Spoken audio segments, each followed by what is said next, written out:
Hello friends, welcome back to my channel. और देखिए आज की इस वीडियो में मैं आपके लिए लेकर आई हूँ करवा चौथ का व्लॉग।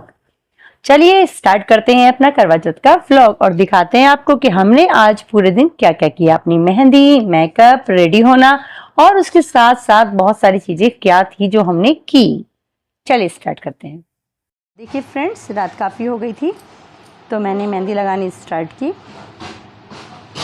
क्योंकि इस टाइम कहीं भी पार्लर में अगर जाते तो बहुत ही भीड़ मिलती या फिर कुछ पार्लर बंद मिलते। तो मैंने सोचा क्यों ना भाई फटाफट लगा ली जाए। तो देखिए यहाँ पे हो गई मेहंदी कंप्लीट और मैंने अपने उल्टे हाथ से भी मेहंदी लगा लेती हूँ। वो मैंने अपने सीधे हाथ पे लगाई और अपना काम पूरा किया। और अपने दोनों पैरों पर भी मेहंदी लगा ली। थोड़ी थोड़ी ही लगाई थी क्योंकि इतनी ही काफ़ी थी। आप देख, जैसे कि आज है करवा चौथ, लेकिन फिर भी हम जल्दी सुबह उठकर लग गए हैं अपनी साफ सफाई में, क्योंकि हमारे पास दिवाली की हॉलीडेज नहीं होने वाली हैं ज़्यादा। और जो भी छुट्टियां होंगी उसमें हम अपनी दिवाली का सेलिब्रेशन करेंगे। तो भाई ये देखिए, अभी हमारे घर की फिलहाल ये हालत हो रखी है रूम की। सारे में कपड़े कपड़े कपड़े कपड़े, ये सब कपड़े वगैरह, ये सब क्लीनिंग वगैरह कहाँ से चलेगी। अब दिखाते हैं आपको। आपने देख लिया सारा। और अब आप देखिए हमारा ये स्टोर रूम है और मैं यहाँ से सफाई की स्टार्टिंग पर चली हूँ कि मुझे सबसे पहले इधर से सफाई करनी है। यहाँ से अपनी झाड़ पोंछ स्टार्ट करनी है। अलमीरा के आसपास ये सब मुझे यहाँ से स्टार्ट करनी है। तो मैं अपनी दिवाली की सफाई में लग गई हूँ और आप लोगों से भी उम्मीद करती हूँ कि आप लोग भी शायद लग गए होंगे। तो यहाँ सबसे पहले मैंने बुलाया पीहू को। मैंने कहा पीहू आजा, और दोनों मम्मी बेटी मिलके भाई यहाँ से सफाई चालू करते हैं।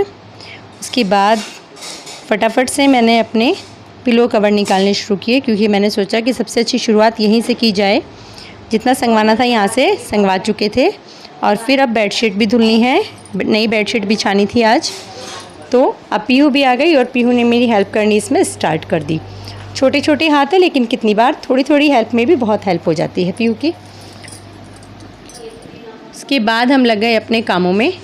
और यहाँ से बेड को संगवाने के बाद मैंने सोचा जब मशीन लगा ही रहे हैं तो अपने पिलो कवर वगैरह सभी डाल देते हैं, क्योंकि रोज़ रोज़ इतना टाइम नहीं मिलने वाला है। कर्टेन वगैरह सब डालने थे तो धीरे धीरे इनको लगाया हुआ था। और ये दुपट्टा मैंने इसलिए बांध रखा है क्योंकि मुझे डस्टिंग से थोड़ी प्रॉब्लम हो जाती है। तो मैंने सोचा अपना पहले दुपट्टा कवर अप किया जाए ताकि डस्टिंग से प्रॉब्लम ना हो। उसके बाद हमने फटाफट कवर निकालने शुरू किए और नए कवर ढूंढने भी थे। तो वो भी सोचना था कि वो कहाँ रखे हुए हैं, क्योंकि वो याद नहीं आ रहे थे। और इनको अभी रखने का फ़िलहाल एक ही अच्छा स्पेस था कि इनको स्टोर रूम में रख दिए जाएँ, ताकि जब बेडशीट बिछे तब दोबारा आए तो हम इसे यूज़ कर सकें। अब मैंने सोचा कि क्यों ना अब जब बेड अच्छे से क्लीन करना ही है तो क्यों ना इन गद्दों को भी ऊपर धूप में सुखा दिया जाए। तो इन दोनों गद्दों को निकालने के लिए मैंने फटाफट से गद्दे निकाले और फिर इनको ऊपर धूप में पहुंचवा दिए। दुतई है ये हम इसलिए बिछाते हैं ताकि कितनी बार अगर हम मिक्स बेडशीट पे बिछाते हैं ना बेड पर, तो वो रपटती नहीं है, फिसलती नहीं है वो। तो इसलिए हम दुतई का यूज़ करते हैं। और अगर कुछ गिर भी जाए तो वो डायरेक्ट गद्दों को गंदा नहीं करता है। वो दुतई तक, मतलब कॉटन की होती है, प्योर कॉटन की, तो वो उसको सोक कर लेती है।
और जब मैं ये बेड पे से सफाई कर रही थी तो मुझे एक बहुत पुरानी कभी 10-15 साल पहले मैंने ये मेहंदी के डिज़ाइन्स बनाए थे, ये वाली फ़ाइल मिली। इसमें बहुत सारे मेहंदी के डिज़ाइन्स थे। देखिए मैं 10-15 साल पुरानी चीज़ों को भी कितनी बार बहुत सँभाल कर रख लेती हूँ, है ना? देख लीजिए आप भी कितने साल पुराने मेहंदी के डिज़ाइन्स थे। और अब आप सोचेंगे कि मैं ये इस तरह की दरी बेड पर क्यों बिछाती हूँ गद्दों के नीचे, तो इनका भी एक रीज़न है कि जब पहले नए-नए गद्दे आए थे ना, तो पता नहीं क्या हुआ, सीज़न तो ठीक था, मतलब ऐसा नहीं था कि बारिश का मौसम था, लेकिन प्लाई पर जो था, बेड की प्लाई पर जब गद्दे से मतलब बेड में खोल रही थी, तो मैंने देखा कि उसमें ना पानी-पानी सा हुआ हुआ था। उस दिन के बाद से मैं हमेशा ये दरी यूज़ करती हूँ। इन दरी को यूज़ करने से मुझे ये फ़ायदा हुआ कि एक तो जो हमारे गद्दों से वो रेत सा झड़ता रहता है, निकलता रहता है, एक तो वो डायरेक्ट हमारे कपड़ों पर नीचे नहीं जाता है, वो ये दरी के आसपास ही रुक जाता है। दूसरा ये कि अब वो जो गद्दों से पानी सा निकलता था, वो निकलना बिल्कुल बंद हो गया है। मैं नहीं जानती उसका रीज़न क्या रहा, क्या नहीं, लेकिन मैंने जब ये हैक ट्राई किया कि जब ये दरी बिछाई, आपके पास दरी हो दरी बिछाए, नहीं तो अगर बेडशीट है कॉटन की वो भी बिछा लीजिए। तो मैंने जब ये हैक ट्राई किया, उसके बाद से मेरे गद्दे पर कोई सीलन नहीं आई और ना ही मेरे बेड पर या बेड की प्लाई पर कोई भी सीलन आई। तो उसका भी मुझे बहुत बेनिफिट हुआ। और उसके बाद कुछ चीज़ें जो होती हैं ना, जो कभी कभी नहीं मिलती हैं या पन्नियाँ वगैरह होती है, तो मैं वो इसके नीचे ही लगा देती हूँ कि जब ज़रूरत पड़े मिल जाए। और देखिए मैं ना जैसे कटिंग करती हूँ ना, कभी कभी मतलब कुछ बनाना है, स्टिचिंग करना है, तो उसकी जो भी कटिंग करती हूँ ना, वो भी मैं इसी में रख देती हूँ। कितनी बार होता है कि हमें ड्राफ्ट बनाना पड़ता है, उसके बाद हम कपड़े पे काटते हैं, तो उन ड्राफ्ट्स को भी मैं यहीं पे रख देती हूँ। वो ड्राफ्ट्स भी बहुत पुराने रखे हुए थे और वो भी मिल रहे थे। कुछ की तो कंडीशन बहुत बेकार हो चुकी थी, फट चुके थे, तो वो तो बेचारे जाने थे डस्टबिन में। और जो अच्छी कंडीशन में थे, सपोज़ बाजू का डिज़ाइन था एक, जो वो चुन्नट वाली बाजू बनती है ना, ऊपर से पफ पफ वाली जो बाजू बनती है, उसका डिज़ाइन था एक इसमें, कि उसकी इतनी लंबाई चौड़ाई मुझे रखनी थी, एक फुल बाजू का था। तो ये दोनों उठा के मैंने रख दिए अपनी अलमीरा में, क्योंकि ये तो मेरे काम आने वाली चीज़ें थी, इनको तो फेंकना था बेकार। और उसके बाद देखिए, क्योंकि दरी बिछाती हूँ, उसके बावजूद भी ऐसा नहीं था कि यहाँ पे रेत नहीं था बेड पर, फिर भी रेत था। और उसके लिए फिर मैंने सोचा कि अब तो बस रेत को झाड़ू से ही साफ़ किया जाए। तो जब मैंने झाड़ू लगा कर देखी, मुझे पहले तो ऐसा लग रहा था जब दरी बिछी हुई थी कि इस पर कोई भी रेत वगैरह नहीं है, कोई डस्ट नहीं है, लेकिन नहीं, सच में रेत था, डस्ट थी, यहाँ पर धूल थी। तो फिर मैंने उसको इकट्ठा करना स्टार्ट किया कि भाई चलिए अब ये साफ़ हो जाए, और थोड़ा सा प्लाई को भी हवा सी लग जाएगी जब तक वो गद्दे धूप में सूख रहे हैं। गद्दों के धूप में सूखने तक प्लाई को हवा लग जाएगी और तब तक यहाँ की सारी क्लीनिंग हो जाएगी। उसके बाद ये देखिए आप, एक छोटा सा स्टूल है जो हमारे बेड के बराबर में हमेशा रहता है, तो इनको भी अच्छे से आज मैंने कॉलिन से साफ़ कर दिया था, क्योंकि इन चीज़ों का नंबर बहुत कम आता है और इसमें मेडिसिन्स वगैरह ही रखते हैं। तो ये देखिए फ्रेंड्स, यहाँ पर मैं अपना काम निपटाने के बाद नहा धोकर आ गई कि अब करवा चौथ के लिए रेडी होते हैं। और जो साड़ी आप ये देख रहे हैं, ये है सदा सौभाग्यवती भव वाली साड़ी, और ये ऑनलाइन है, ये ऑनलाइन ही ली गई है फ्लिपकार्ट से, और ये मैंने खुद परचेज़ नहीं की है, मुझे भाई ने गिफ्ट किया है, छोटे वाले ने। इस बार उसने 3 साड़ी सेम मंगाई हैं, मेरी, छोटे वाली भाभी की और मम्मी की। तो उसी ने कहा था कि तुम मतलब तीनों जो है सेम लुक में रहना। तो मैंने यही साड़ी इस बार रेडी की थी, क्योंकि इस ओकेशन के लिए इससे अच्छी साड़ी हो ही नहीं सकती थी। और मैं कल जाकर इसके लिए पहले से ही बैंगल्स ले आई थी, जो मुझे आज पहननी थी। तो मैंने अपनी बैंगल्स का सेट बनाना शुरू कर दिया, और फिर मैं ढूंढ रही थी कि कुछ तो मिल जाए जिसको मैं हाथ पे लगा लूँ और बैंगल्स आसानी से चढ़ जाएं, क्योंकि मुझे थी जल्दी। लेकिन मुझे ऐसा कुछ भी नहीं दिख रहा था कि वो, मतलब ऑयल में ढूंढ रही थी उस टाइप का, ये हेयर ऑयल, लेकिन पता नहीं बच्चों ने वो कहाँ रख दिया था, वो मुझे नहीं मिल रहा था। उसे ढूंढने के बाद मुझे लगा कि चलो वो नहीं मिल रहा तो क्यों ना एलोवेरा जेल ही ले लिया जाए। तो फिर मैं एलोवेरा जेल ही लेकर पहले तो हाथों पर थोड़ा सा मॉइस्चर किया, हाथ सूखे सूखे हो जाते हैं, तो पहले हाथों को थोड़ा मॉइस्चराइज किया। और उसके बाद फिर मैं सोचने लगी, क्योंकि क्या था कि जो चूड़ी का साइज़ था ना, जो प्लेन वाली डब्बा है उसका तो छोटा साइज़ था, मतलब जो मैं पहनती हूँ, लेकिन जो डिज़ाइन वाला मुझे पसंद आया उसमें थोड़ा सा बड़ा साइज़ था, मतलब 1 नंबर बड़ा था वो। तो आने जाने में तो ठीक है, कभी कभी पहनते हैं, लेकिन अगर आप डेली में पहनते हैं तो दिक्कत होती है, क्योंकि डेली में तो छोटी, मतलब करेक्ट साइज़ ही पहना जाता है, आने जाने में तो कभी कभार चल जाता है कि थोड़ा सा बड़ा साइज़ हो जो आसानी से उतर जाए या चढ़ जाए। तो जब मैं चूड़ियाँ पहन रही थी तो मैंने रियलाइज़ किया कि जो वो छोटा बड़ा साइज़ होने की वजह से ना, वो मुझे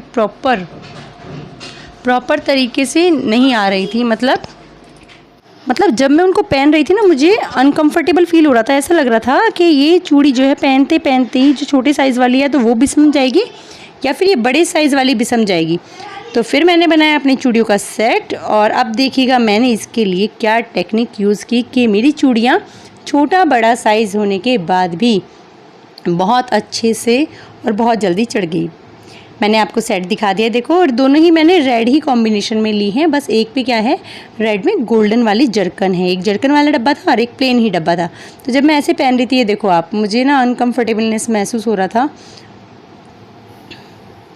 और सब कुछ ढूंढने के बाद भी मुझे ऐसा कुछ दिखाई नहीं दिया कि भाई क्या यूज़ किया जाए कि भाई जल्दी से ये चूड़ियाँ जो हैं हाथ पे चढ़ जाएं। और मैं ऑलरेडी लेट हो रही थी। फिर मैंने दक्ष को बोला, मैंने कहा बेटा तू एक काम कर, मुझे तू एक पॉलीथीन ला के दे दे फटाफट, ताकि मैं फटाफट अपनी चूड़ियाँ पहन सकूँ।